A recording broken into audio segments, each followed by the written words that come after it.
Introduction to Business, 2nd edition, an OpenStax textbook. Read along with the full text at openstax.org. This audiobook was produced by Open Audio. Listen for free on Spotify, YouTube, Apple Podcasts, or on our website at openaudio.us. Chapter 17. Your Career in Business.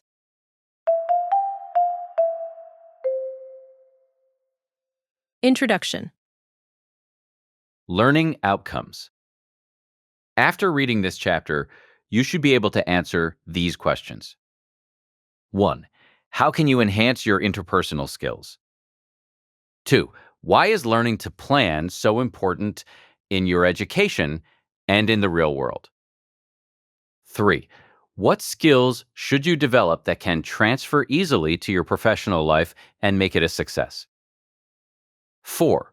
What are some strategies that will help you find, keep, and advance in your career? 5. What key attributes do employers look for when interviewing job candidates? What makes someone successful in life? For many, it means going through the various stages of life satisfied in knowing that they have done their best.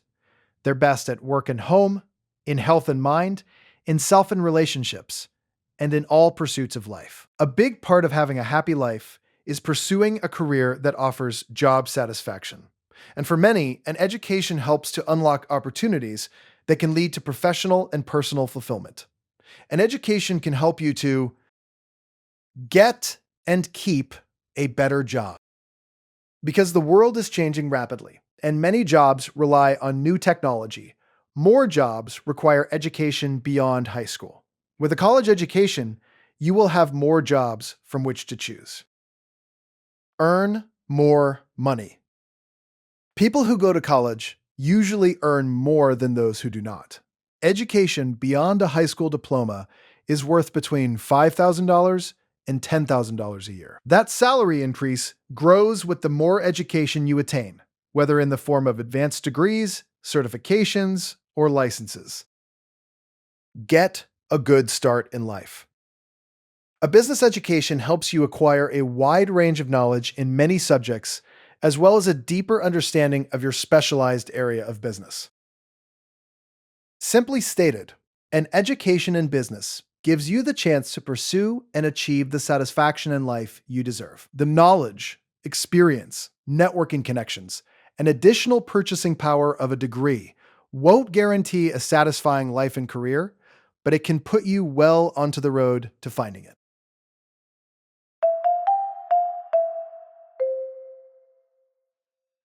.1. Learn the basics of business.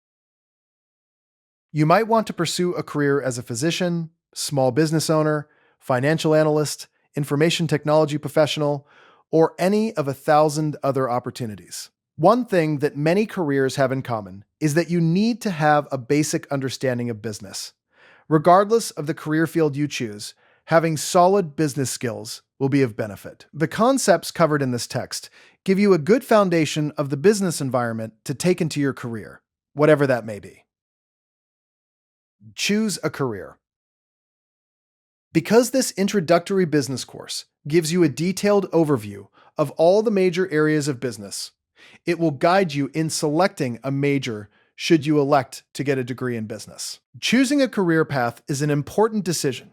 Your career and the education needed to be successful in that field can have an impact on your life choices moving forward. For example, a marketing professional might have a career in sales, marketing research, or advertising, but they also could start out in one area of marketing and pivot as they develop in their field. Someone in the accounting field may determine mid-career that they wish to pursue a different path and shift to cybersecurity or information technology. Over your lifetime, you will likely put in about 90,000 work hours in your career field.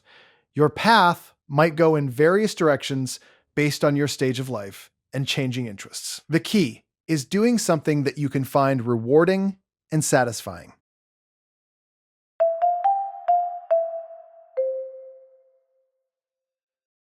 .2. Developing interpersonal skills is key to your success. A degree in business can offer you many great career opportunities. Once you take your first job, how rapidly you move up the ladder is up to you. People with strong interpersonal skills can do better both on and off the job. It has been estimated that 85% of workplace success is based on interpersonal skills. If you aspire to be in a leadership position in your career, here are some ways to enhance your interpersonal skills to help get you there. 1. Build your people skills. Learn to build alliances in a group and foster an environment of collaboration. That is not to say that you have to be friends with all of your coworkers, but taking the time to get to know them and to build a strong rapport can go a long way toward establishing strong team collaboration and effectiveness. Make a concerted effort to know what is happening in the lives of your colleagues. Skills such as being open to constructive criticism, listening, problem solving, collaboration, empathy, being trustworthy and reliability are all useful abilities in the workplace. Offering praise and thanks are also important aspects of strong interpersonal skills. Become a good listener. When you listen well, you are in effect telling the other person that they are worth listening to. Listening well includes listening to both what is said and what is not said. Learn to read unspoken gestures and expressions. When giving feedback, plan what you will say in advance. Be positive and specific. Ask the person receiving the feedback if they would like to discuss your comments further. 2. Understand how to persuade others. Remember, we all must sell ourselves and our ideas to get ahead in life and in business. Influencing others means overcoming objections, igniting passions, or changing minds. First, help establish a culture of shared enthusiasm and buy-in to the company or group goals. Using strong communication and listening skills can build a culture where everyone is working toward shared goals, while recognizing the unique contributions that each member brings to the table. Recognize team members for their contributions and celebrate successes. Persuasion rests on trust. You can build trust by being honest, fulfilling your commitments, being concerned about others, and minimizing problems and pain for others whenever possible. In short, if you have integrity, building trust becomes a simple task. When people raise objections to your plans or ideas, try to fully understand their comments and the motivation for making them. For example, if there is an objection to an idea presented, you can follow up with rationale based on facts and data to support your position. Be willing to compromise, realizing that your ideas might not be the only solution to achieving the goal. Determine your persuasion skills by taking the quiz in Table 17.1. Table 17.1. Self-test. Can you persuade others? This self-test allows you to evaluate your persuasion skills, teamwork tendencies, and conflict resolution style. Rate your level of agreement on a scale ranging from strongly agree, neither agree nor disagree to strongly disagree, for 11 statements. 1. I prefer to work in a team rather than individually. 2. I enjoy motivating others to help accomplish objectives. 3. I avoid working with difficult people or trying to resolve group differences. 4. I can learn more working in a team rather than working by myself. 5. I would prefer to work with individuals I have known previously.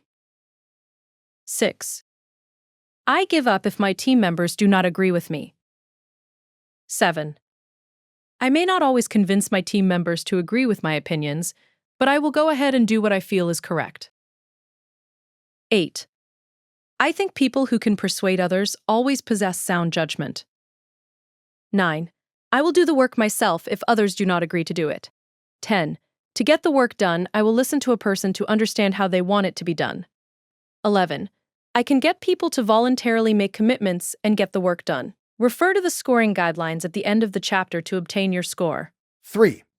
Learn to think on your feet. Top executives say that thinking and speaking well on your feet while under pressure is the best thing that you can do for your career. An important skill to practice is being able to clearly express yourself with confidence, even when under pressure. If you display confidence in tense situations, you will be more likely to get others to listen to your perspective. It will not happen overnight, but you can become a skilled and confident thinker and speaker. Consider practicing your public speaking skills with a friend. You could ask this person to speak on a topic for a few minutes. During this time, you should be carefully listening to understand the concept they are discussing. When they are finished, the challenge for you is to use their main topic to set the stage for your speech. Another technique is to have someone interview you, asking you specific questions about yourself and your experiences. You might also consider recording yourself during these activities. We often are unaware of habits, such as certain body language or speech patterns, until we see ourselves on video. Replaying the recording can reveal areas in which you can improve your communication skills. 4. Empower yourself. No matter who you are, what position you will hold, or where you work, you probably will have to report to somebody. If you are fortunate enough to work in a culture of empowerment, you are allowed control over your job. Not complete control, but enough control to make you feel your opinion matters. Having the ability to provide input in the workplace is a key aspect of job satisfaction and motivation. When empowered, you have the confidence to do something to alter your circumstances. On the job, empowerment means that you can make decisions to benefit the organization and its customers. If you want to gain empowerment in your life and work, here are a few tips. Be confident and do not be afraid to speak up. Present your ideas to the group and your supervisors with solid rationale. Link your personal goals to the goals of the organization. Develop your leadership skills. Seek out learning opportunities. Reflect on bad situations and how you can manage or change them. Give yourself grace when you fail and celebrate your successes. 5. Understand office politics. Politics is often an integrated part of organizations, including schools and workplaces, and can have an influence on the inner workings and interpersonal relationships of the business environment. You should learn to navigate office politics, to understand what is going on behind the scenes. At times, you may need to form alliances with key players in the organization to facilitate getting a job accomplished. For example, sometimes those employees that are not in a defined leadership position can have key information or skills that you will need to be successful. Collaborating with those coworkers can be invaluable to your career and overall the success of your work projects. Being political means getting along with others in order to move them toward accomplishing a specific goal. It does not mean maneuvering for selfish purposes, manipulating in order to deceive, or scheming so others lose while you win. Here are some tips and techniques to be effective at navigating office politics.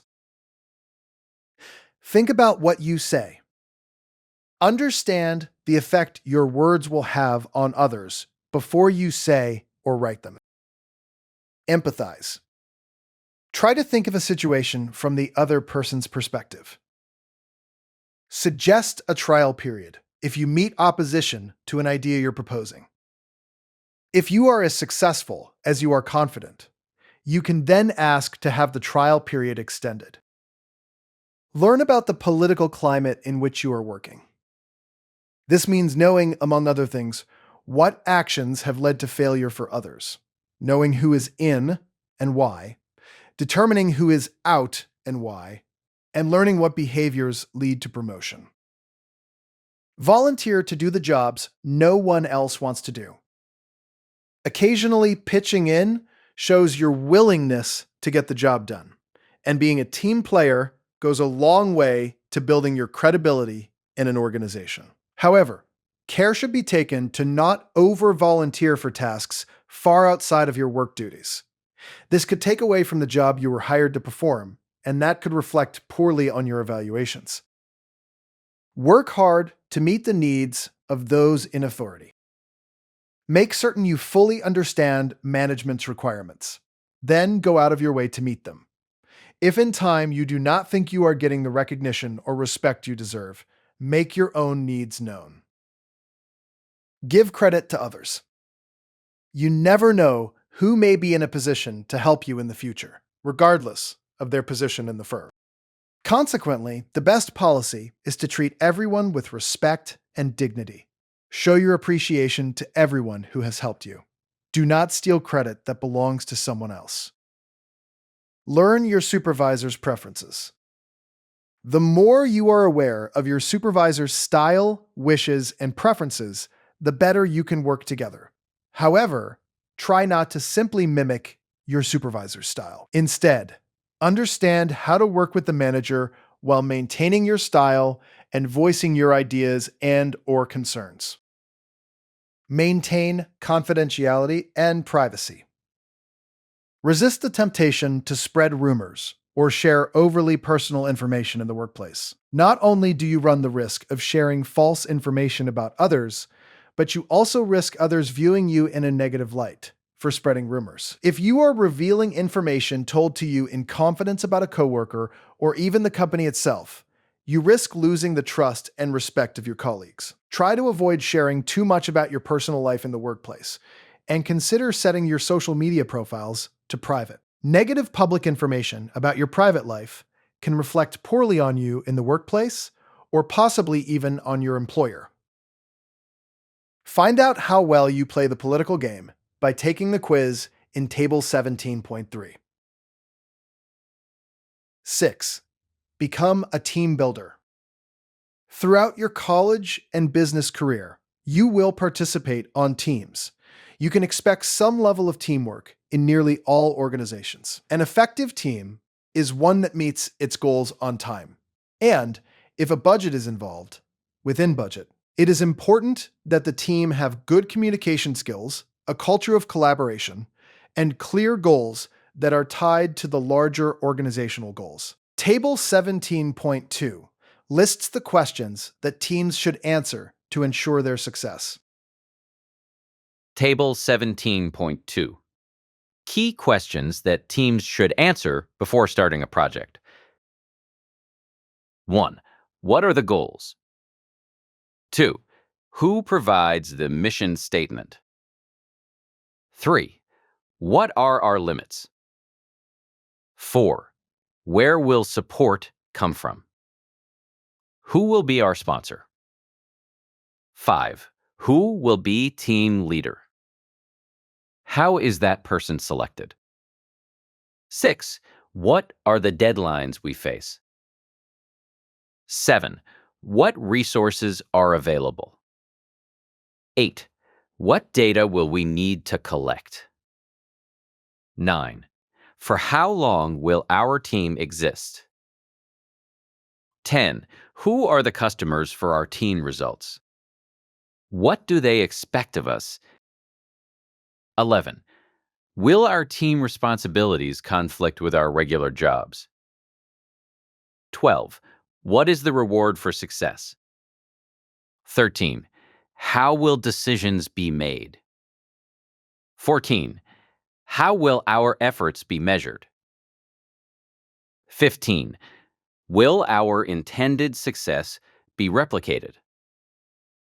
If so, how and by whom? Table 17.3. Self-test. Are you good at office politics? Answer yes or no to the following questions. 1.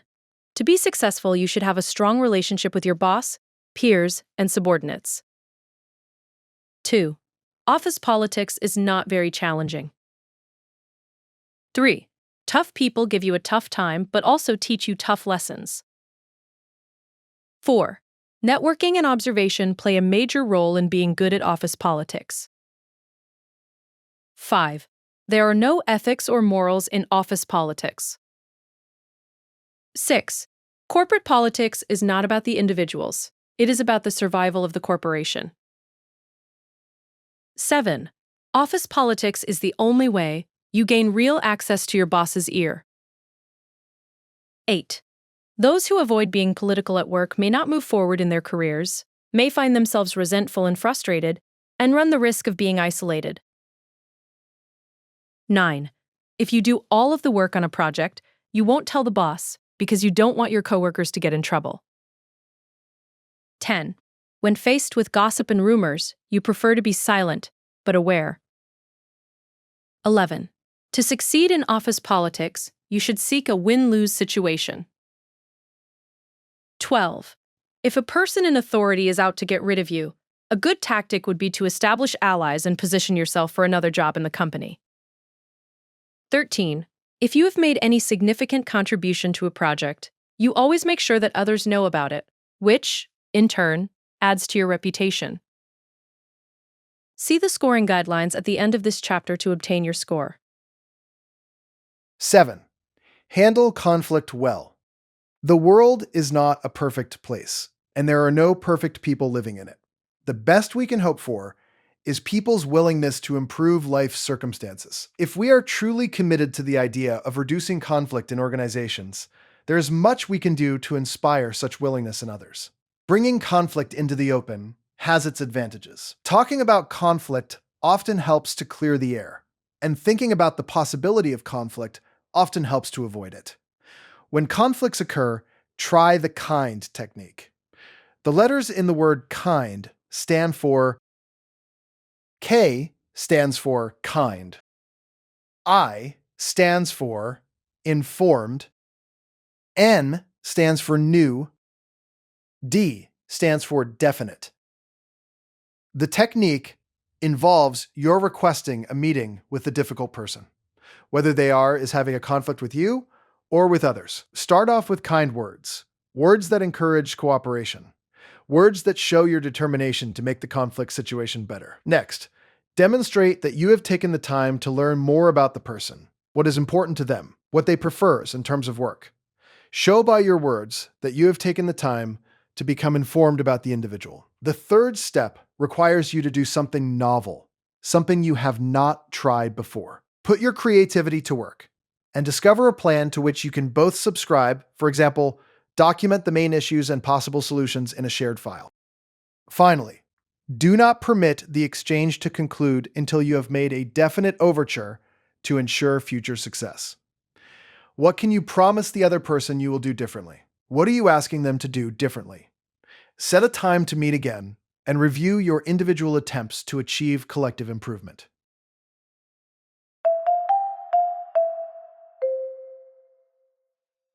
Seventeen point three. Make your future happen. Learn to plan.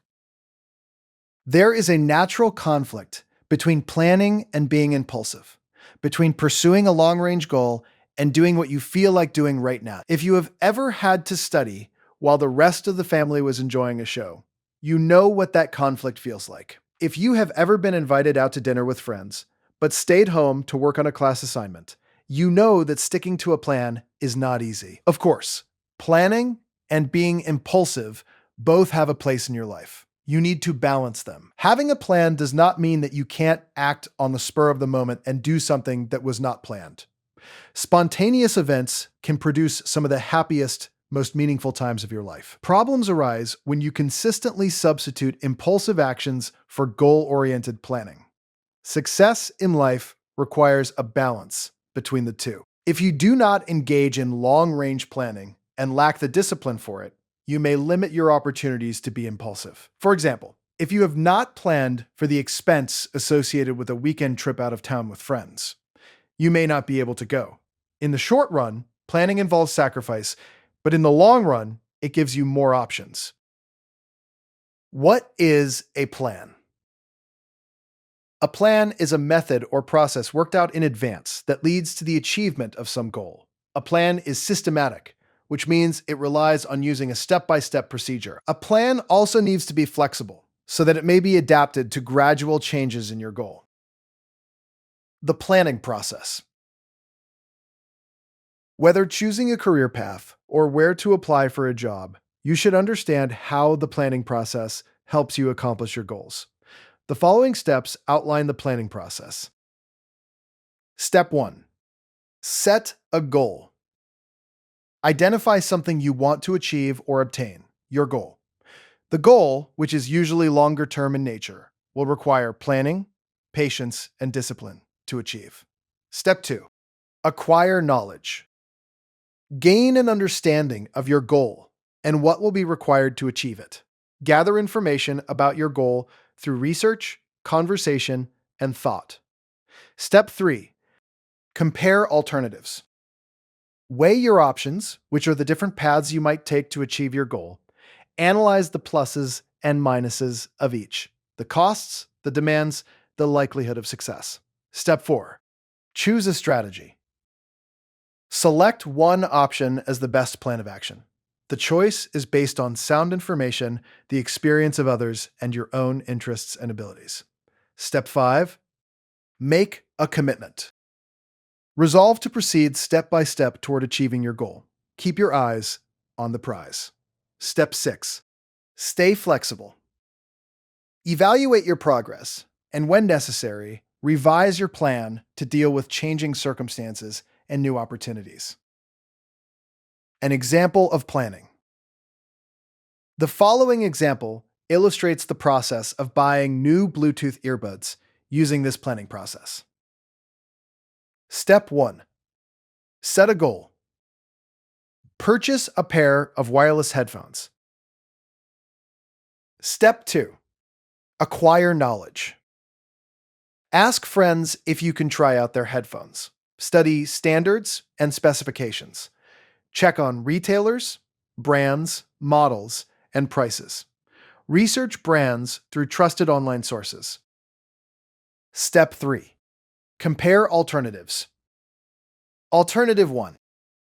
Purchase a pair of headphones from a website such as eBay or Poshmark. Pro. Affordable, high-end equipment. Can buy right now. Con. Uncertain condition of equipment. Limited warranty. Alternative 2. Buy earbuds for $70. Pro. Can afford now. New equipment with warranty. Con. Not the best sound quality. Alternative 3.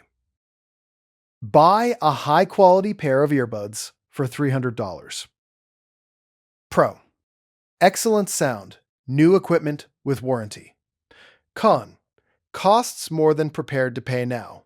Step 4. Choose a strategy. Decide to buy the high-quality product, but rather than using a credit card that charges interest, choose a no-interest payment option.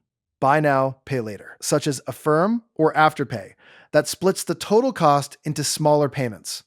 You could also delay the purchase for 6 months to save for them. Step 5. Make a commitment. Give up going out for trivia night or buying coffee at the local cafe for the 6-month period. Eat meals at home, and place the savings in a designated headphones fund. Step 6. Stay flexible. 4 months into the plan, a sale on the model you want provides an opportunity to buy it for a discount. Make the purchase, paying cash. Planning for your life. Using the planning process to make a buying decision is a simple exercise. Making the decision about major parts of your life is far more complex. You will see that no part of life is exempt from the need for planning. It is important to apply thought, creativity, and discipline to all the interrelated phases of our lives. These phases include the following. Career. Choosing a field of work and developing the knowledge and skills needed to enter and move ahead in that field. We will offer you some tips to get started on a career later in this chapter. Self. Deciding who you are and what kind of person you want to be, working to develop your strengths and overcome your weaknesses, refining your values. Lifestyle. Expressing yourself in the nature and quality of your everyday life, your recreation and hobbies, how you use your time, money, and other resources. Relationships. Developing friendships and learning to get along with people in a variety of contexts, building family and community ties. Finances. Building the financial resources and the economic security needed to pursue all the other dimensions of your life. Physical and mental well-being. Incorporating the necessary breaks, habits, and activities to support your physical and mental health. Dreams and plans. People like to dream about what lies ahead. Dreams help you frame plans for the future. For example, if your dream job is to work in a large city, then your plans and choices surrounding your career can be built around that dream. You have a right to your dreams, and they can encourage you, even if dreams feel out of reach. They can be a strong source of motivation. Planning is not the same as dreaming, but it uses dreams as raw materials. It translates them into specific goals, it tests them. It lays out a course of action that moves you toward realizing these goals and sets up milestones you need to achieve. Planning brings dreams down to earth and turns them into something real and attainable. For example, assume you have a dream to visit Spain. To translate this dream into a specific goal, you will need to follow the planning process. Gather information about the places you want to visit in Spain. Maybe seek out a tour company offering a package deal. Discuss the dream with your friends and family, and work to improve your Spanish language skills. Directions for your life. One of the best things about pursuing our dreams is that even when you fall short of attaining the dream, the effort spent can be viewed as a growth opportunity and could lead you down another path. The person who trains as a musician may not achieve the dream of making a career of playing music, but they may use that passion instead to work as a director of a musical arts organization or as a music teacher. Your team might have come in second place in the tournament last year, but with practice and more skill development, you can find yourselves able to win the state title this year. Without a plan, dreams are seldom realized. With a plan, they give shape and direction to our lives. Planning involves a lot of thinking and finding answers to lots of questions. The answers, and even the plan, will change over time as you gain more knowledge and experience. Planning is a skill that can be useful in many areas of your life. It is something you have to pursue consciously and thoughtfully. When you plan, you translate your goals and dreams into step-by-step strategies, specific things you can do to test your goals and bring them to reality. You often have to revise your plans, but even when your plans are not fulfilled, planning will have a positive effect on the course of your life.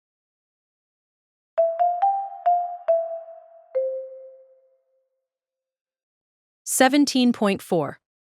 Optimize your education. You have already had one of your dreams come true. You are pursuing an education. In the United States, around 60% of high school graduates enroll in college, with fewer than 40% graduating. So make the best of it by putting in effort, working hard in your studies, and learning the following skills. Learn to concentrate. Concentration is the art of being focused, the ability to pay attention. Concentration can help you better remember what you hear, see, and read. Concentration is a frame of mind that enables you to stay centered on the activity or work you are doing. You know when you're concentrating, when you are able to tune out distractions and are able to focus your energies on the task at hand. There are strategies to enhance your ability to concentrate. Here are some ways to make it happen. Choose a workplace. Avoid the bed. Many people associate it with relaxing or sleeping. Consider an alternate location to work, such as a desk or a table. This will give you a change of scenery and a space that is more conducive to work. Be sure to have good lighting. Pay attention to nutrition needs. What you eat plays an important role in how well or how poorly you concentrate. Vegetables and protein foods, such as eggs, dairy, beans, fish, lean meats, and nuts, keep the mind alert, while carbohydrates such as white bread, pasta, baked goods, rice, and sugary foods make you sleepy. Listen to your own thoughts. Minimizing distractions can facilitate your concentration efforts. Things such as music, videos, or cell phones can interrupt your concentration. Consider putting your phone on silent and maybe even across to the room to reduce the temptation to look at the screen. Make a to-do list. If you are trying to study but get distracted by all of the things you need to do, take time to make a to-do list. Jotting down a list and referring to it from time to time can be very effective for clearing your mind and focusing on your task. Take short, frequent breaks.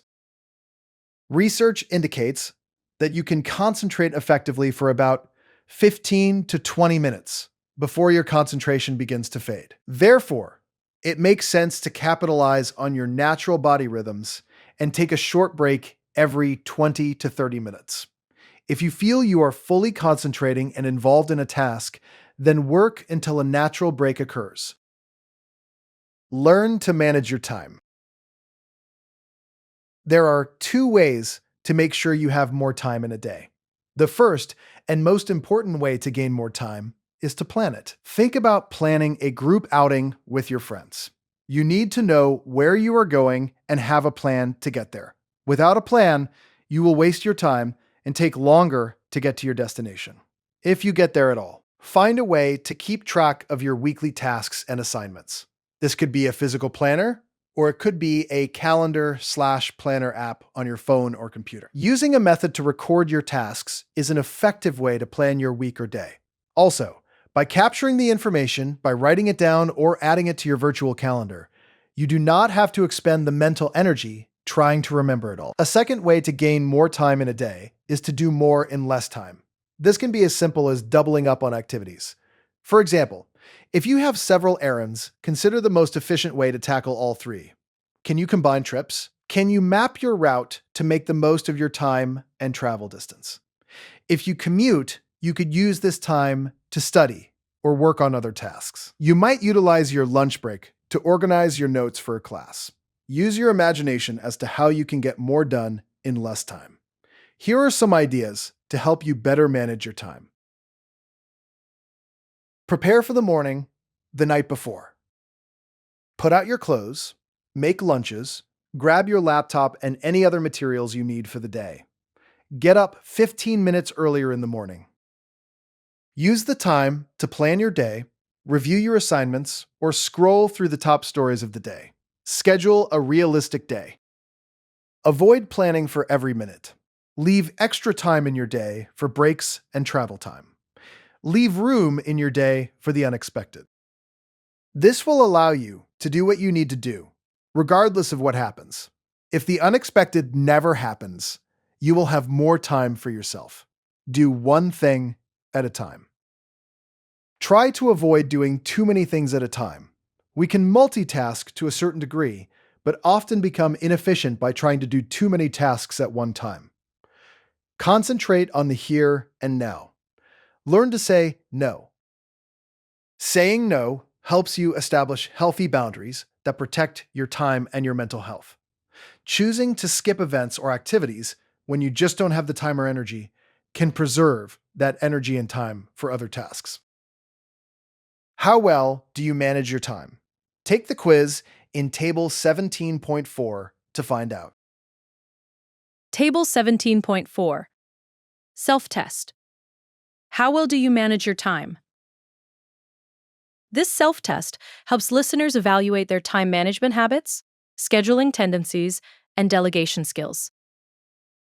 Rate your level of agreement with each statement on a scale ranging from strongly agree, agree, neither agree nor disagree, disagree, to strongly disagree. 1. I rarely feel driven by the urgencies that come my way. 2. I keep track of each task to be performed in a day. I prioritize them accordingly. 3. I prioritize not by the importance of the work, but by the effort needed to complete the task. 4.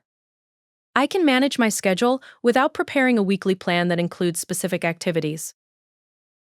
5.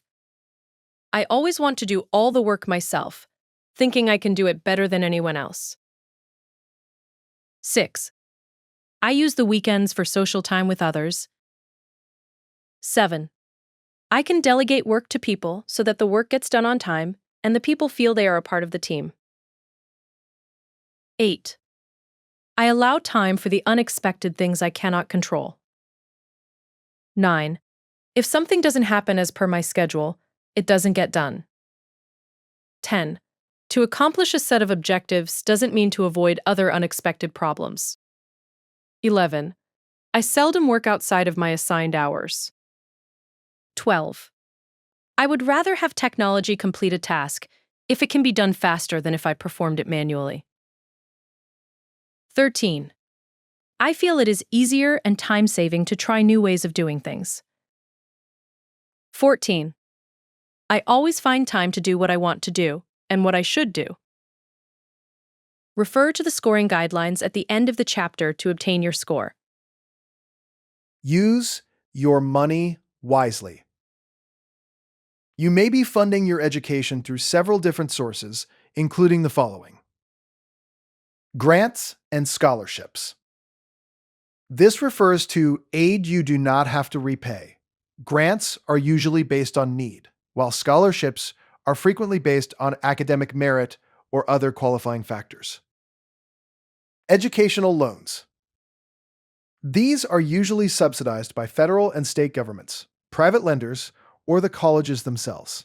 Generally, the loans carry lower interest rates than commercial loans, and you do not have to pay them off until after graduation. Work study.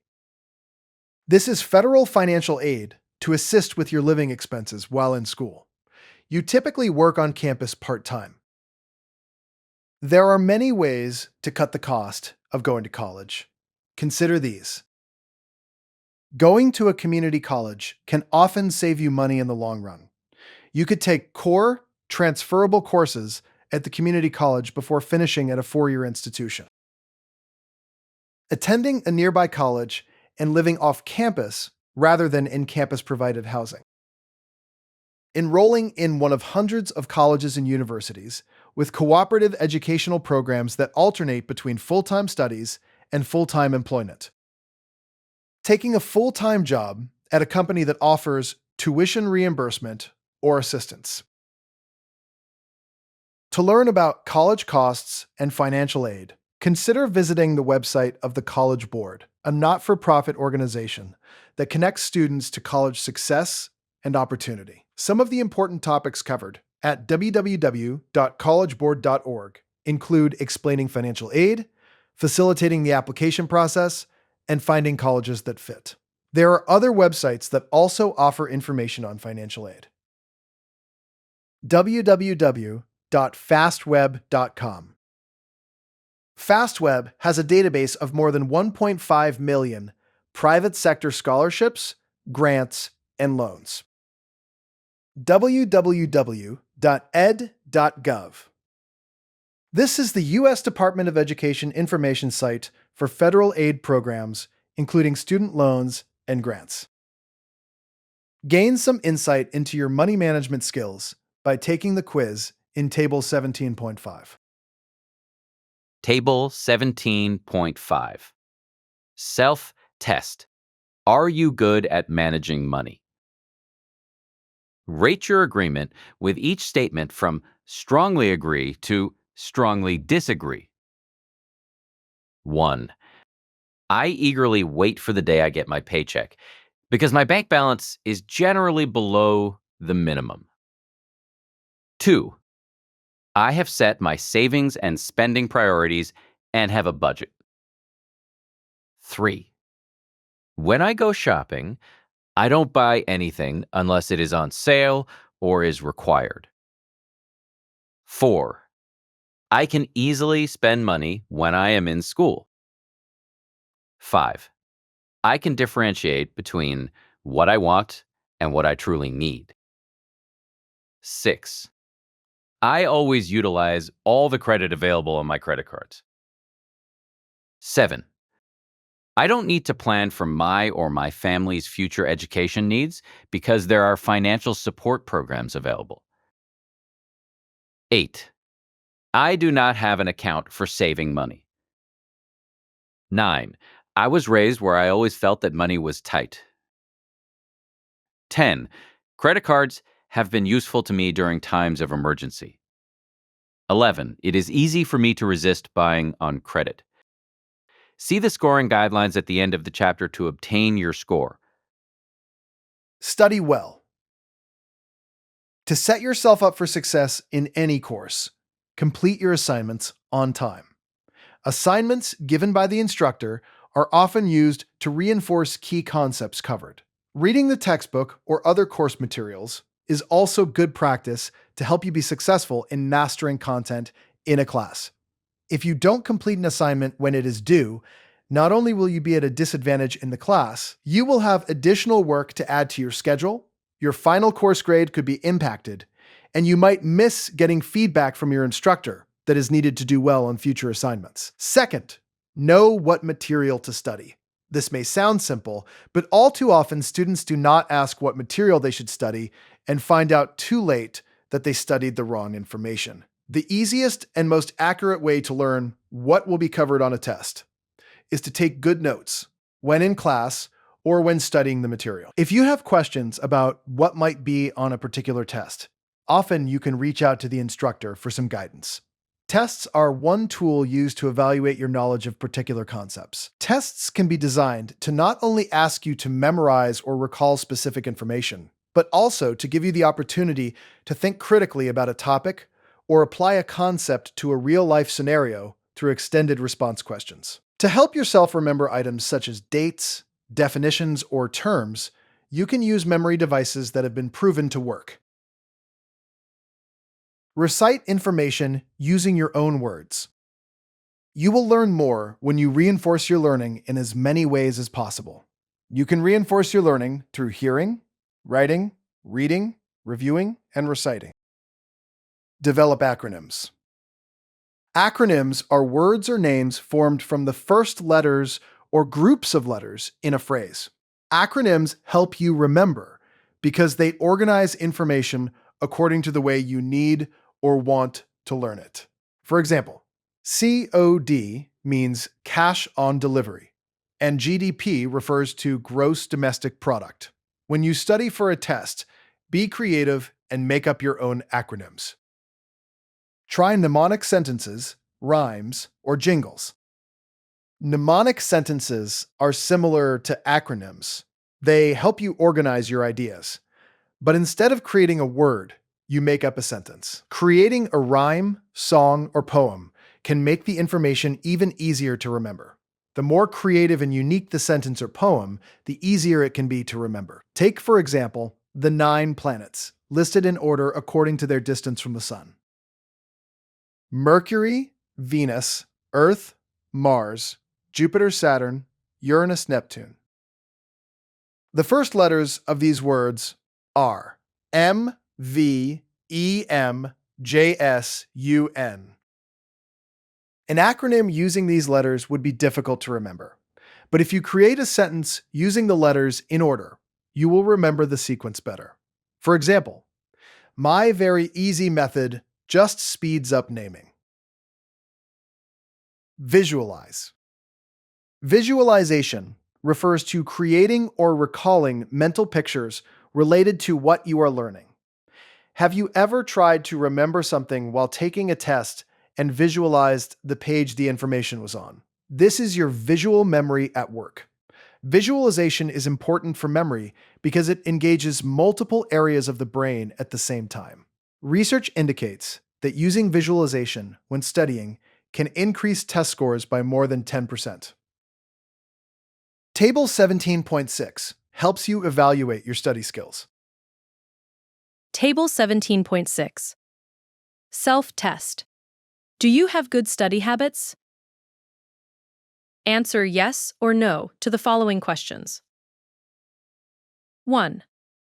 Do you usually spend too much time studying for the amount you are learning? 2.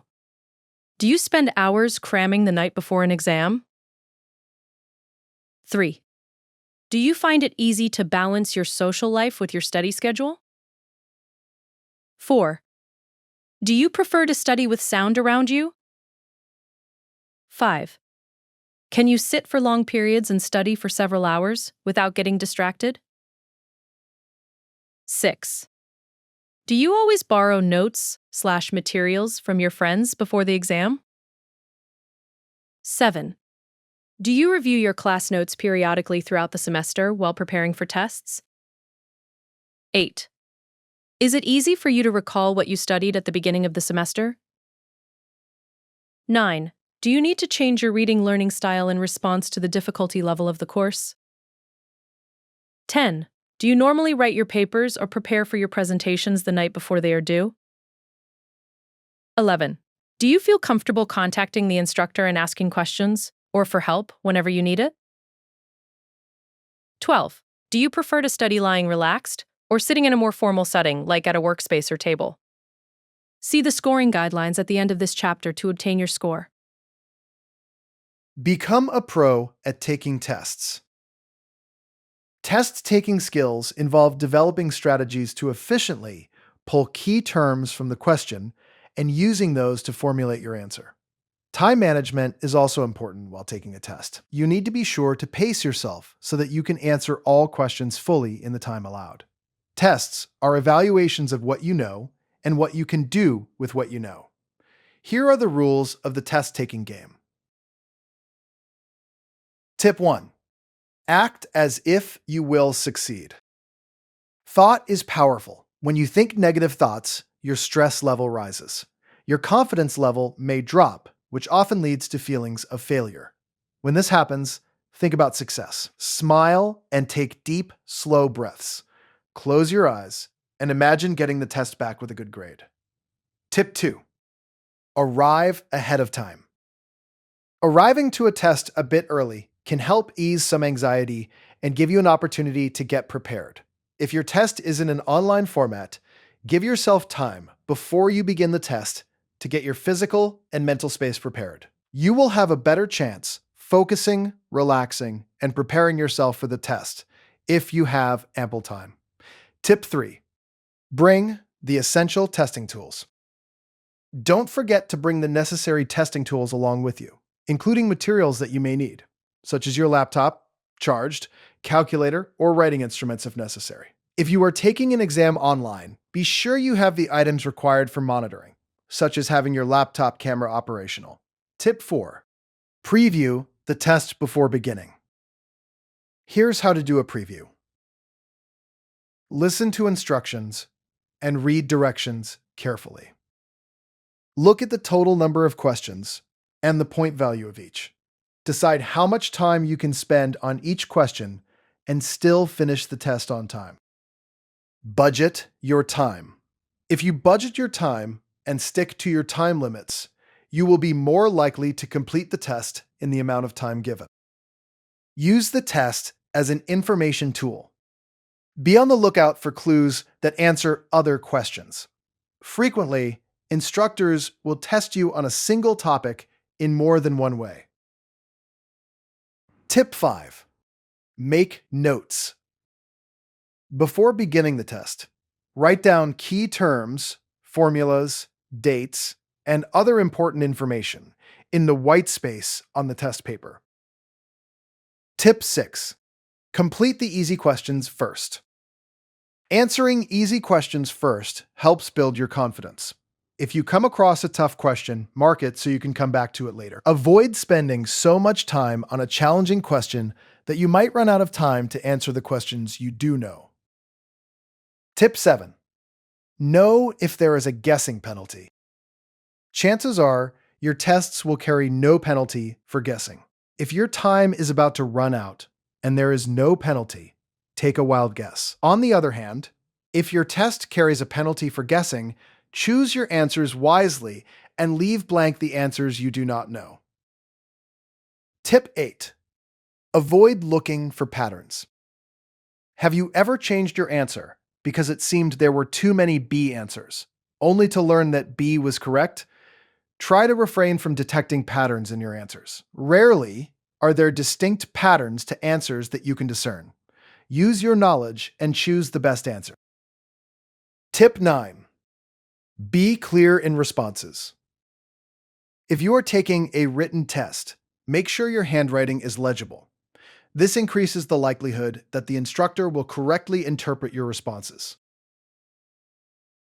Here are some websites to help you learn more about how to succeed with test taking. First, to improve study habits across the board, visit the University of North Carolina Learning Center website and check out their resource titled Studying 100. 1. Study smarter, not harder. Second, to learn strategies to apply to different types of tests, like essay or multiple choice exams. Visit the Brainscape Academy website for their guide on the best test-taking strategies. Finally, to get tips on test prep, test taking, and ways to cope with test-taking anxiety, visit the Harvard Summer School blog and read 14 Tips for Test-Taking Success, which includes a special section on 4 ways to cope with test-taking anxiety.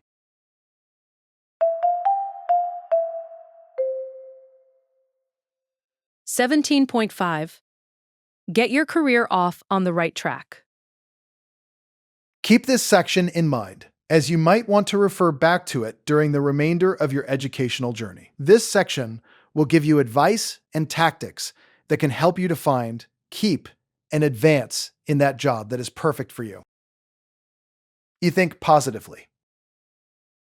Positive affect, which is described as pleasurable engagement with the environment, has been linked to social connections, lower depression, and emotional support. It is making a conscious effort to think with an optimistic attitude and to anticipate positive outcomes. Positive behavior means acting with happiness, enthusiasm, alertness, and excitement. When you think and behave positively, you guide your mind toward your goals and generate energy toward meeting those goals. Positive thinking and behavior can be factors in exhibiting confidence in the workplace, during an interview for a promotion, or whatever career step you are targeting. That's because positive thinking can help things come to fruition because of your motivation to work toward that goal is enhanced with a positive outlook. Follow these steps to form the habit of positive thinking and to boost your success. 1. Deliberately motivate yourself every day. Think of yourself as successful and expect positive outcomes for everything you attempt. 2. Project energy and enthusiasm. Employers may recognize and reward positive energy and enthusiasm. Develop the habit of speaking, moving, and acting with these qualities. 3. Practice this positive expectation mindset until it becomes a habit. Enthusiasm and positive behavior are qualities that many hiring managers desire. Hiring decisions are influenced largely by this positive energy. The habit will help you reach your peak potential. 4. Dwell on past successes. Focusing on past successes to remind yourself of your abilities helps in attaining goals. For example, you may not have all of the skills needed for a particular position or career field. Through training, practice, and trial and error, you gain new abilities. During the trial and error phases of development, remind yourself of past successes. Look at mistakes as part of the natural learning curve. Continue until you achieve the result you want, and remind yourself that you have succeeded in the past and can do so again. You fail only when you quit trying. Take a good look at yourself. Once you've developed a positive, can-do attitude, the next step is to better understand yourself. Ask yourself 2 basic questions. Who am I, and what can I do? Who am I? This question is the start of self-assessment, examining your likes and dislikes and basic values. You may want to ask yourself the following questions. Do I want to help society? Do I want to help make the world a better place? Do I want to help other people directly? Is it important for me to be seen as part of a big corporation?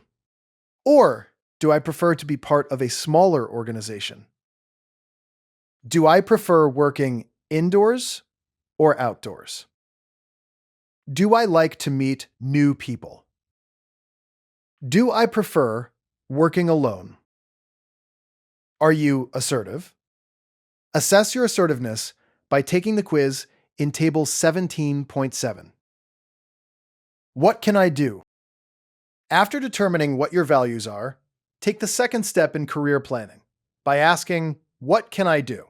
This question is the start of skill assessment, evaluating your key abilities and characteristics for dealing successfully with problems, tasks, and interactions with other people. But many skills, for instance, strong communication skills, are valuable in many occupations. Be sure to consider past work experiences, such as summer jobs, volunteer activities, or internships. These jobs teach you skills and make you more attractive to potential employers. It's never too early or too late to take a part-time job in your chosen field. For instance, someone with an interest in accounting might consider shadowing a CPA at an accounting firm or working a part-time job with a tax preparer. In addition to examining your job-related skills, you should also look at your leisure activities. Some possible questions. Are there leisure activities that I enjoy? These could be hobbies, such as golf or participating in community theater programs, as just two examples. In some businesses, transactions can occur while participating in activities with coworkers or clients outside of normal work hours. In that case, participating in such activities can be important as you navigate politics in the workplace. It's hard to like your job if you don't like the field that you're in. Most career counselors agree that finding work you're passionate about is one of the critical factors behind career success. That's why so many career counselors use all those diagnostic tools that measure your personality traits, skill levels, professional interests, and job potential. The internet is virtually exploding with tests and assessments that you can take. Try, for example, reassectest.com/tests. This test is based on the theory that people and work environments can be classified into 6 basic types: realistic, investigative, artistic, social, enterprising, and conventional. The test determines which 3 types best describe you, and it suggests occupations that could be a good match. The Keirsey character sorter at www.keirsey.com is like the widely used personality assessment test known as Myers-Briggs. It sorts people into 4 temperaments: idealists, rationals, artisans, and guardians. Like Myers-Briggs, it not only places you in an overall category, but it also offers a more detailed evaluation of your personality traits. You are likely to find many other personality tests with a quick online search. Table 17.7. Self-test. How assertive are you? Rate your agreement with each statement from strongly agree to strongly disagree. 1. I don't easily agree to work for others. 2. There are some people who make jokes about the way I communicate and put me down repeatedly. 3. I speak up without fear of what others will think of me. 4. I rarely have to repeat my thoughts to make people understand. 5. I sound like I am asking a question when I am making a statement. 6. I'm more reluctant to speak up on the job than in other situations. 7. I can always think of something to say when faced with rude remarks. 8. I tend to suffer in silence when unfairly criticized or insulted. 9. I tend to respond aggressively when criticized unfairly. 10. People don't listen when I am speaking. 11. If I say no, I feel guilty. 12. When I have a conflict with someone, the results seem to always go their way. 13. When I speak, people listen. See the scoring guidelines at the end of this chapter to obtain your score. Understand what employers want. Employers want to hire people who will make their businesses more successful. The most desirable employees have these specific skills, transferable career competencies, work values, and personal qualities necessary to be successful in the employer's organizations. The more clearly you convey your skills as they relate to your job target, the greater your chance of landing your ideal job. Job-specific skills. Employers seek job-specific skills, skills and technical abilities that relate specifically to a particular job. 2 examples of job-specific skills are being proficient in the Microsoft Suite, or having a certification to use specialized equipment. Transferable skills and attitudes. Change is a constant in today's business world. Strong transferable career skills are the keys to success in managing your career through change. Some of the more influential skills and attitudes are the abilities to work well with people, plan and manage multiple tasks, maintain a positive attitude, show willingness to learn. Employers need workers who have transferable career competencies, basic skills and attitudes that are important for all types of work. These skills make you highly marketable because they're needed for a wide variety of jobs and can be transferred from one task, job, or workplace to another. Some examples of these skills include time management, research, communication, interpersonal, critical thinking, leadership, and project management. Take, for example, a supervisor at a building site and an accountant. Both must work well with others, manage time and specific tasks, solve problems, read, and communicate effectively. All transferable competencies. They both must be competent in these areas, even though constructing a building and preparing financial statements, job-specific skills for each industry, respectively, are not related. In every occupation, transferable competencies are as important as technical expertise and job-specific skills. Find your career path. The next step is landing the job that fits your skills and desires. You need to consider not only a general type of work, but also work-life balance and your personal goals. If you cannot see yourself in an office-type setting, you might be unhappy with a position that requires that type of work. If you prefer to live in smaller towns, you may not be comfortable working in an urban downtown environment. Some areas have higher projected job growth, and these might be areas in which to focus your job search. You should consider whether you are willing to relocate or would prefer to stay where you are. If you are willing to relocate, take into account the moving expenses and perhaps cost of living differences. According to 2025 data on unemployment rate, labor force growth, and earnings growth, the top cities for jobs are 1. Raleigh, North Carolina. 2. Nashville, Tennessee. 3. Austin, Texas. 4. Salt Lake City, Utah. 5. Portland, Maine. 6. Denver, Colorado. 7. Omaha, Nebraska. 8. Charlotte, North Carolina. 9. Charleston, South Carolina. 10. Indianapolis, Indiana. You might start answering the question, "What will I do?" by studying the Occupational Outlook Handbook, regularly published by the U.S. Department of Labor. The most recent handbook edition projects job opportunities by industry through the year 2034. The handbook is divided into 25 occupational clusters describing 325 job profiles with a section on military careers. Among the clusters are education, sales, transportation and logistics, healthcare, and social services. Each job description tells about the nature of the work, working conditions, required training, other qualifications, chances for advancement, employment outlook, earnings, related occupations, and sources of more information. Another good source of job information is the website for the National Association of Colleges and Employers. If you are a member of a minority group, you might want to check out blackcareernetwork.com or saludos.com. Use the internet to find a job. Today, many job searches begin online.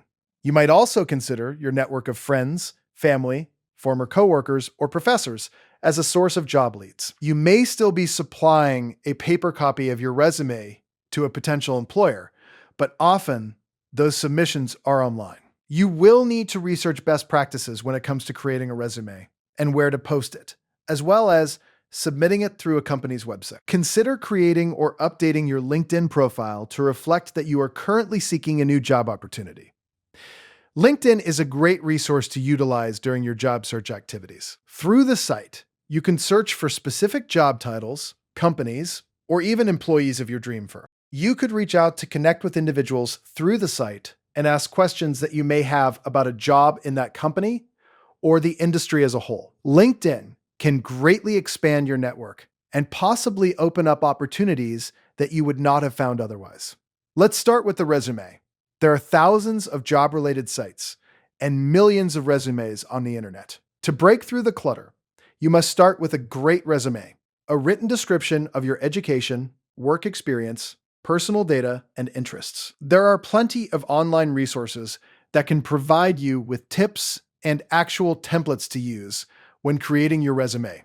For example, collegegrad.com provides more than 100 pre-formatted templates for over 30 college majors on its website that you can use to tailor your resume and highlight your specific skills and talents. Of course, there are many other sources for creating a resume, including templates on other job search websites and in Microsoft Word or Google Docs. Once you have created a resume, you have several options when it comes to your job search. First, you can target specific companies where you would like to work. Then, go to their corporate websites and look for a careers page on the website. For example, Dell has an extensive careers section on its website that provides detailed information on how to apply, along with a section about the work culture, how they hire, and career development opportunities. You can also try posting your resume on some of the top job websites. They are a great place to check out first. They tend to have a large variety of jobs and companies listed, so they can be a good starting point to help narrow your search. Many even give you the opportunity to apply directly to a specific firm through the site. Indeed, Monster, Glassdoor, Career Builder, Simply Hired, Job Diagnosis, Next, ZipRecruiter, and USA Jobs, your online presence. As you begin the job search process, consider your field. If you are going to enter a highly technical or creative field, such as programming, web development, graphic design, animation, modeling, or any other field that would benefit from sharing a portfolio of work, sound, or movement, a multimedia resume might be a good choice. You might also consider creating a professional website to showcase your talents and have that same feel reflected in your LinkedIn page. For other fields, keeping your LinkedIn profile current with a professional headshot, accurate credentials, and up-to-date contact information is key. You might not need a professional webpage, but think of your LinkedIn profile as serving that function, a space to showcase your skills, abilities, work experience, and references from trusted contacts. Finally, you should audit your personal social media sites. You do not necessarily have to delete photos, but consider what you are posting and sharing. Even better, set all of your personal social media profiles to private to help reduce the risk that something in your personal online presence will show you in a negative light. Research indicates that over 90% of employers check applicants' social media accounts. Getting your resume into the short pile. Applicant tracking systems, ATSs, screen for keywords which either reject your resume or move it onto the shortlist. Utilize keywords that are central to the field or listed in the specific job description so that your resume is selected through algorithm. Keywords tend to be more of the noun or noun phrase type. For example, total quality management, Walmart, or sales manager, as opposed to power action verbs often found in traditional resumes, such as developed, coordinated, organized.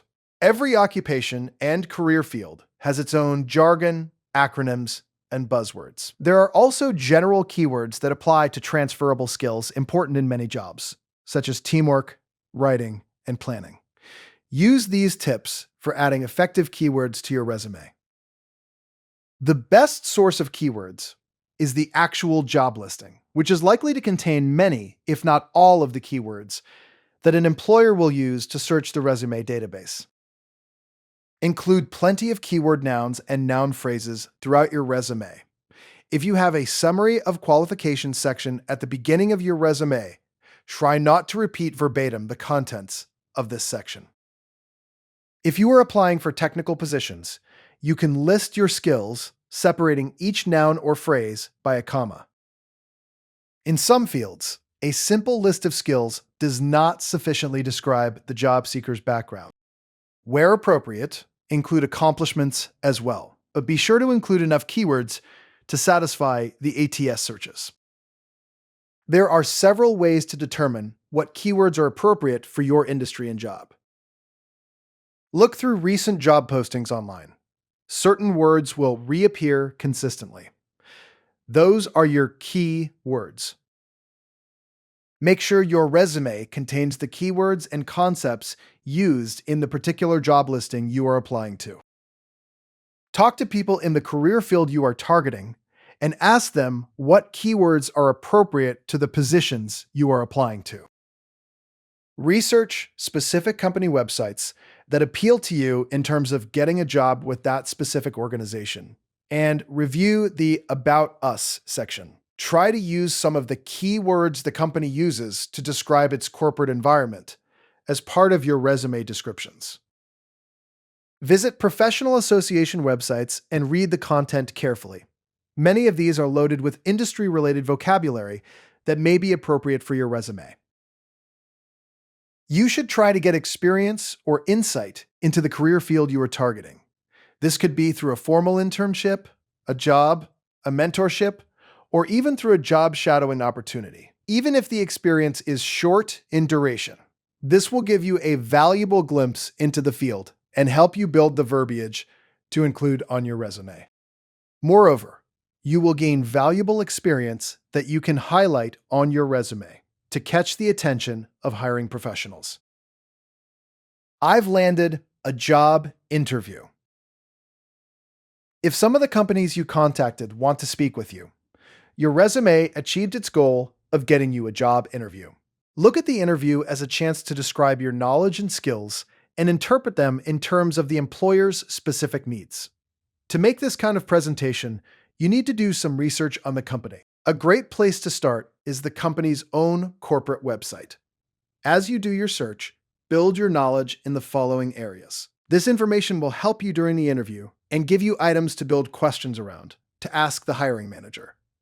Keep in mind that you shouldn't ask questions for which answers can be readily found on the company website. This shows a lack of preparation on your part. Instead, use the information to formulate more in-depth questions that connect to the knowledge you've gathered through your research. 1. General information about the occupational field. Learn about the current and predicted industry trends, general educational requirements, job descriptions, growth outlook, and salary ranges in the industry. 2. Information about prospective employers. Learn whether the organization is publicly or privately owned. Verify company names, addresses, products, or services, current and predicted, as well as trends, history, culture, reputation, performance, divisions and subsidiaries, locations, US and global, predicted growth indicators, number of employees, company philosophies and procedures, predicted job openings, salary ranges, and listings of managers of your targeted department within the organization. Also learn about the competitors and customers. 3. Information about specific jobs. Obtain job descriptions, identify the required education and experience, and determine prevalent working conditions, salary, and fringe benefits. Interview like a pro. An interview tends to have 3 phases: introductions, where the interviewer and the candidate get to know each other a bit, questioning by the interviewer, and questioning by the applicant. Interviewers often will try to rate you in several different areas that are core to the position. The questions are designed to assess your skills and your fit with the organization. Many firms start with a screening interview, a rather short interview, about 30 minutes, to decide whether to invite you back for a second interview.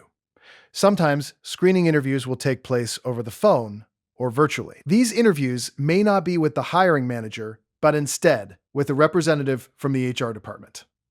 Less than 10% of job applicants are invited back for another interview.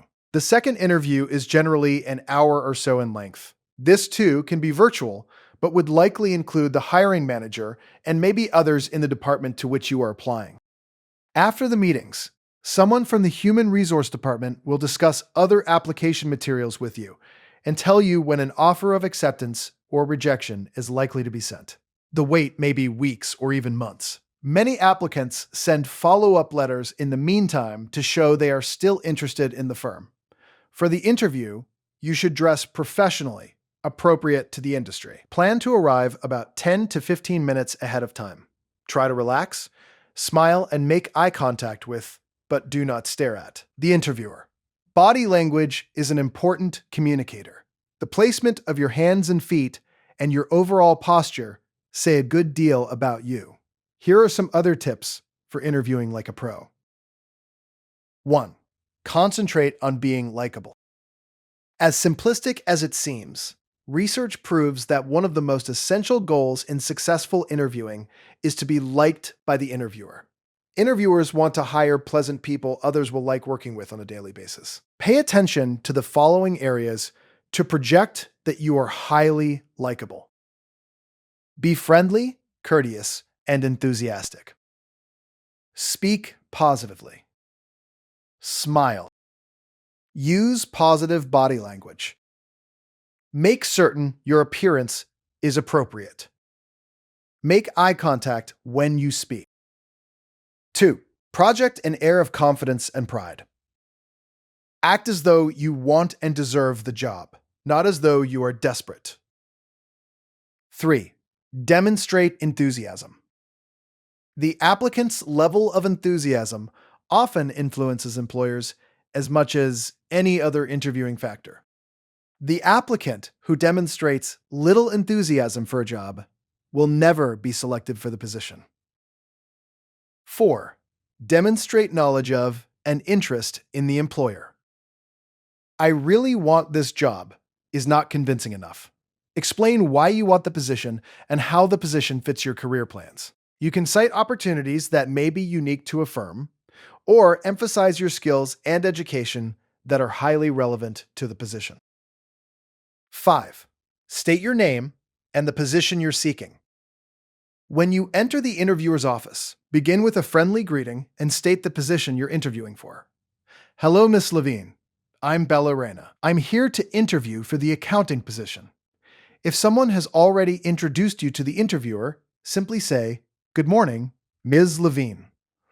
Identifying the position is important because interviewers often interview for many different positions. 6. Focus on how you fit the job. Near the beginning of your interview, as soon as it seems appropriate, ask a question similar to this. Could you describe the scope of the job and tell me what capabilities are most important in filling the position? The interviewer's response will help you focus on emphasizing your qualifications that best match the needs of the employer. 7. Speak correctly. Grammatical errors can cost applicants the job. Use correct grammar, word choice, and a business-like vocabulary, not an informal, chatty one. Avoid slang. When under stress, people often use pet phrases, such as, "you know," too often. This does not project the most professional demeanor and could be distracting during the interview. Some level of nervousness is expected, and hiring professionals understand that. However, being too informal and using filler phrases, such as like, or generational words or phrases can impact the outcome of the interview. Using the word probably in response to a question can show doubt in your abilities or a lack of confidence. Try not to use just or only when discussing past work experiences. For example, saying, "I just worked as a server," gives the impression that you did not value the experience gained in that job. You could instead rephrase and say, "My experience as a server helped me develop strong communication skills and the ability to work through conflict." Saying phrases such as, "I guess," or even, "I don't know," can give a negative impression of not being prepared or confident. Ask a friend or family member to help you identify any speech weaknesses you have. Begin eliminating these speech habits now. Also, you should avoid the following disqualifiers at all costs. Any one of these blunders could cost you the job opportunity. 1. Don't sit down until the interviewer invites you to. Waiting is courteous. 2. Don't bring anyone else to the interview. It can give an impression of immaturity or lack of confidence. 3. Don't use tobacco products or chewing gum. And consider not bringing a beverage with you. Often, they may offer you water during the interview. 4. Don't put anything on or read anything on the interviewer's desk. It's considered an invasion of personal space. 5.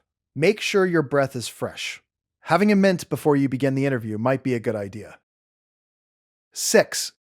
If you are invited to a business meal, consider what you order and follow the lead of the hiring manager. If you order alcohol, be certain to not overindulge. When ordering, choose food that's easy to eat while carrying on a conversation. 7. Don't offer a weak handshake. It projects weakness. Use a firm handshake. Select the right job for you. Hard work and a little luck may pay off with multiple job offers. Your happy dilemma is deciding which one is best for you. Start by considering the FATs. Fit. Do the job and the employer fit your skills, interests, and lifestyle? Advancement and growth. Will you have the chance to develop your talents and move up within the organization? Compensation.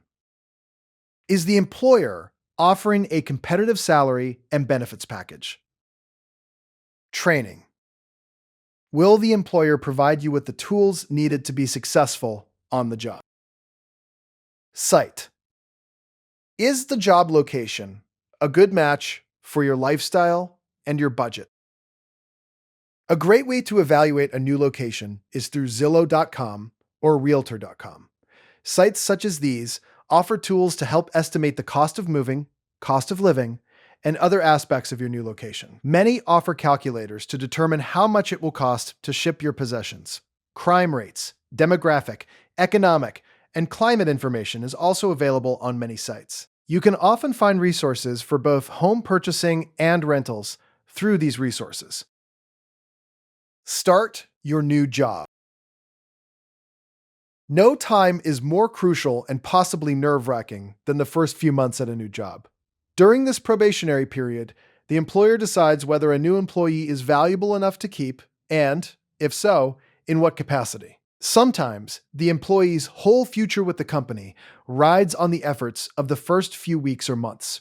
You can expect an orientation process at the new job. There will be some formalized trainings and meetings to attend. You may be expected to complete other trainings or orientation modules on your own. You will be expected to become familiar with the firm's goals, its organization, including your place in the company, and basic personnel policies, such as lunch breaks, phone usage, and parking. Here are a few tips on making your first job rewarding and productive. Listen and learn. When you first walk into your new job, let your senses take everything in. Do people refer to one another by first names, or is the company more formal? How do people dress? Do the people you work with drop into one another's open offices for informal chats about business matters? Or have you entered a culture where important matters are documented in emails and meetings with coworkers are scheduled through administrative assistants? Size up where the power lies. Who seems to most often assume a leadership role?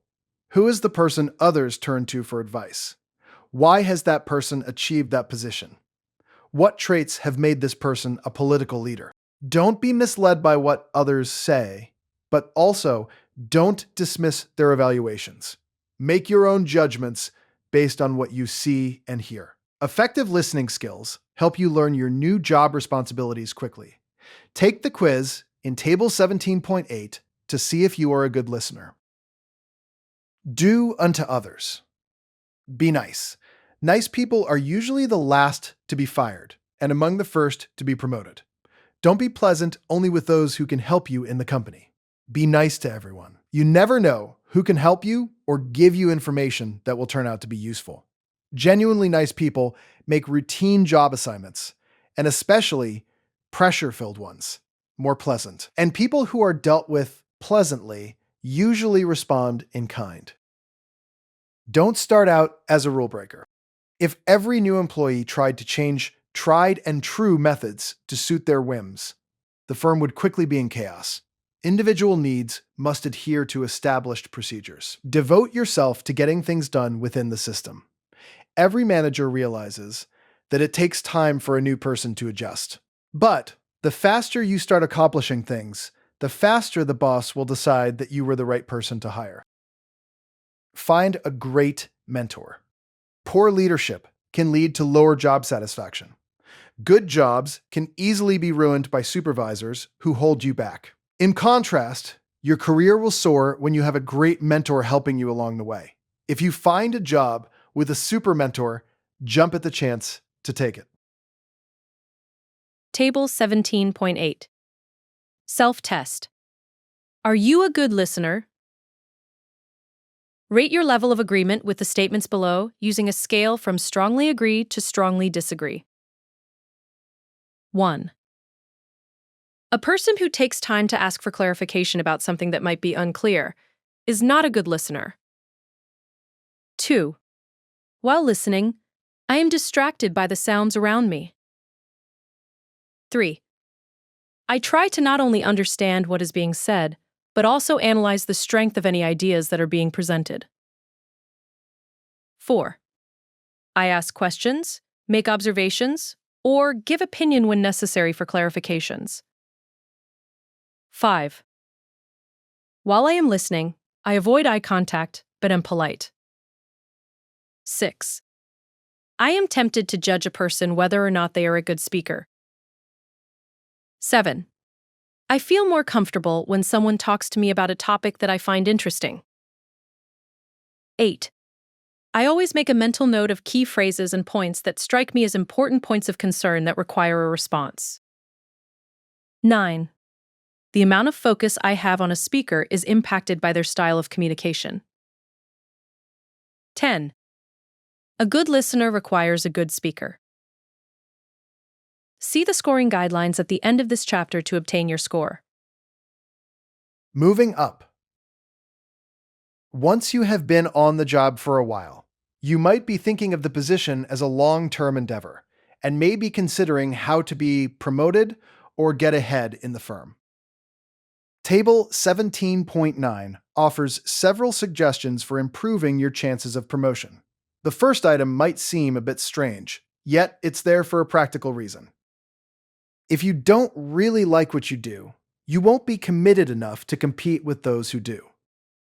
The passionate people are the ones who go the extra mile, do the extra work, and come up with fresh, out-of-the-box ideas. So, there you have it. Remember, it's never too early to begin planning your career. The future is now. Table 17.9. How to move up. Love what you do, which entails first figuring out who you are. Never stop learning about new technologies and new skills that will help you build a successful career. Often volunteering for an international experience can be viewed in a favorable light if you are trying to move up in an organization. Create new business opportunities. They could lead to a promotion. Be really terrific at what you're doing now, this week, this month.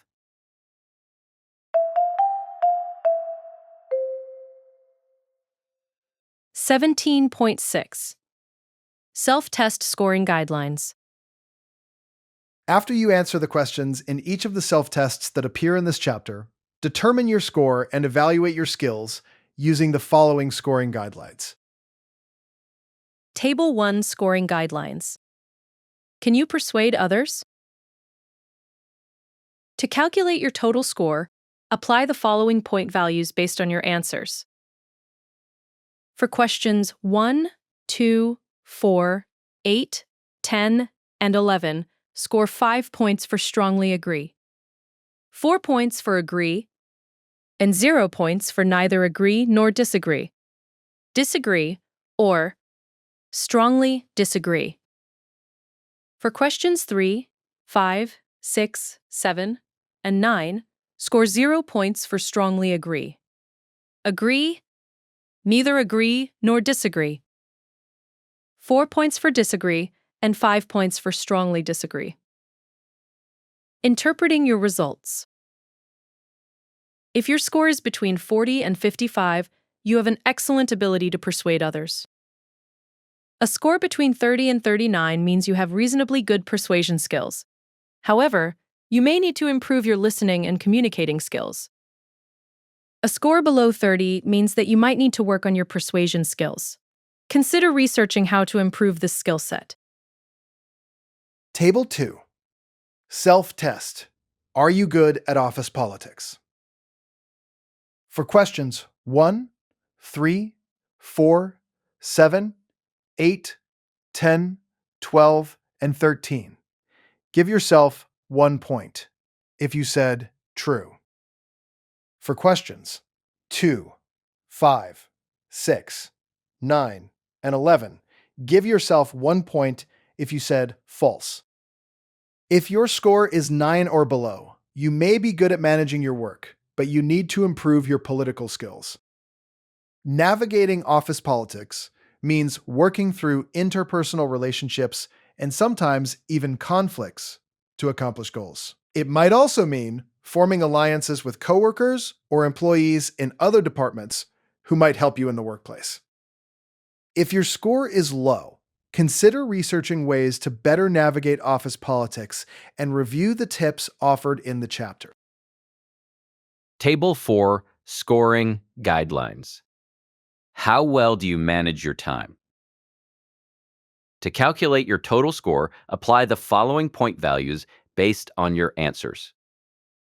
For questions 2, 6, 8, 9, 11, 13, 14, and 15, score 0 points for strongly disagree, disagree, or neither agree nor disagree. 4 points for agree. And 5 points for strongly agree.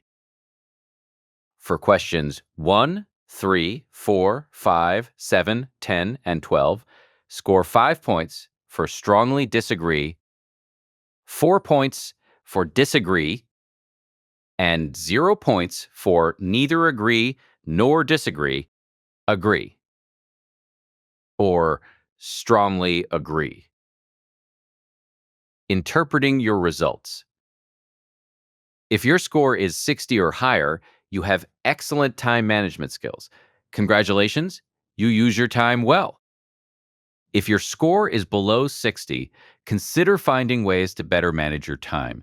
You can utilize online resources to find ways to help with your time management, or find a time management tool that fits your needs as a starting point. The chapter has additional tips that may be useful in improving your time management skills. Table 5 Scoring Guidelines. Are you good at managing money? To calculate your total score, apply the following point values based on your answers. For questions 2, 3, 5, 6, 10, and 11, score 0 points for strongly disagree, disagree, or neither agree nor disagree.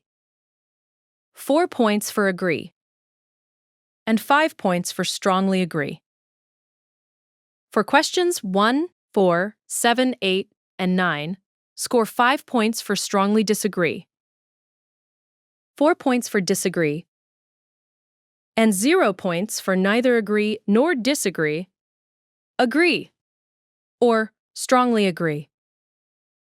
If your score is 44 or higher, you are able to manage money while balancing your expenses and income. You will be ready to handle financial emergencies without turning to friends or relatives. If your score is between 36 and 43, your savings habits may be inconsistent.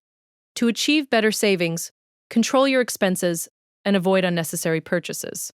If your score is 35 or below, you should consider evaluating your spending habits. You can get better control of your finances by reviewing your spending activities, reducing your credit card debt, and creating a budget. Meeting with a financial advisor can help as you look forward to planning for the future, such as making a home purchase or saving for retirement. Table 6.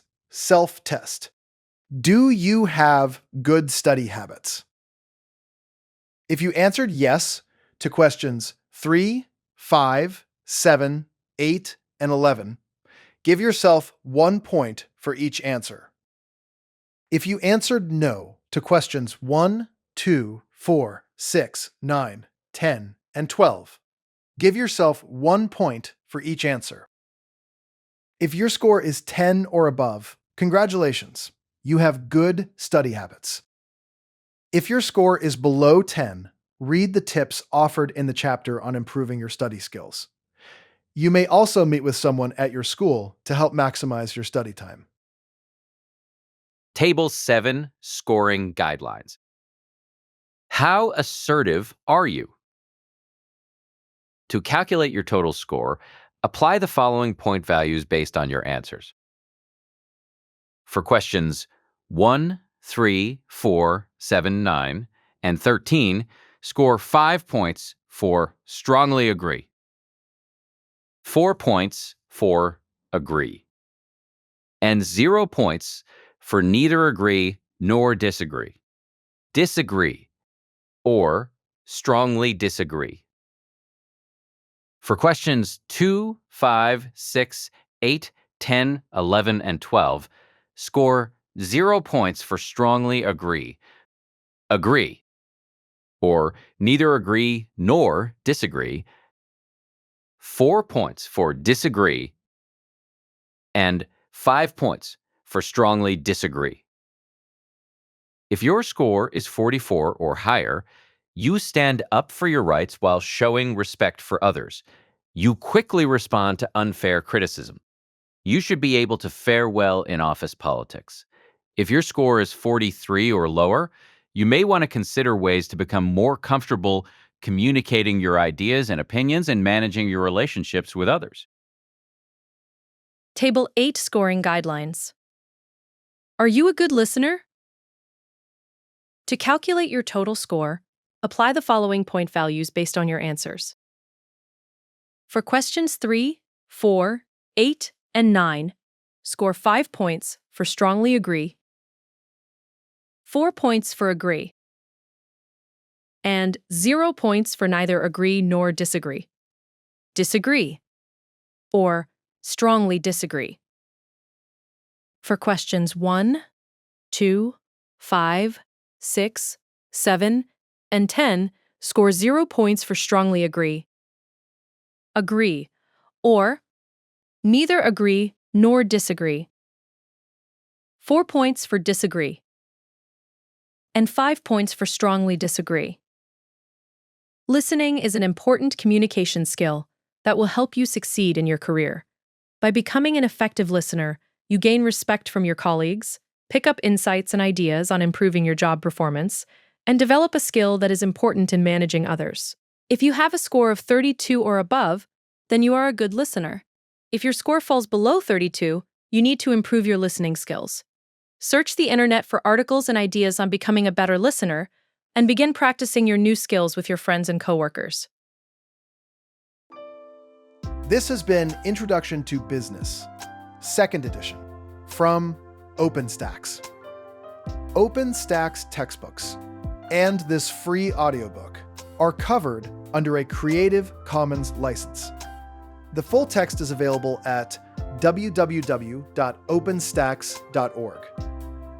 You can find this free audiobook anywhere you listen to podcasts, including Spotify, YouTube, and Apple Podcasts. Instructors can even download a course shell to easily embed these recordings in Canvas courses. Learn more by visiting www.openaudio.us. Did you find this audiobook helpful? If so, please let us know by leaving a comment and sharing this recording with a colleague or a friend.